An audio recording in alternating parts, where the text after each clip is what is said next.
So all the work we've done up to this point is really focused on our memoir assignment. And this is going to be 800 to 1,000 words of a story of something that's had an impact on your life. And we're going to be using the description, we're going to be using the illustration, we're going to be using that thesis in a way as well. I'm just trying to think about how our story really connects with other people. So we're really taking a switch this week and thinking about our writing as a form of expression for ourselves and how we can kind of connect it to other people.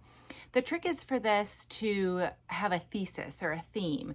And we saw that in The Grieving Never Ends, where she doesn't actually say something, but it's kind of that reading between the lines that we can understand that her title, The Grieving Never Ends, is actually her thesis. So when we think about our stories, we think about how they can kind of relate to that bigger picture. We want to think about why this story is important, what it kind of taught us as it could be a child or as a person or even as an adult if it was more recently. And we want to think about making that our theme. That's going to be something that I know will feel really hard, but I think through all of the work we've done, you will become successful with that.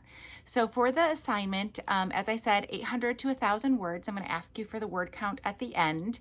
I am asking you for that to be MLA formatted, which just means really it's double spaced. It has a title and the proper format at the top for the name and date and the class and that such. I also am going to ask you to use, of course, the narrative techniques that we've been studying, really thinking about your diction, really thinking about the strong verbs, using sentence lengths to really impact your writing, because we've talked about that with syntax. And then I say clear grammatical functions. I want it to be readable. Please don't stress about the grammar.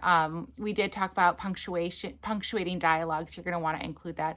But overall, we just really want the writing to bring someone in, just as the readings like Shame and Amy Tan's Mother Tongue and The Grieving Never End did for us.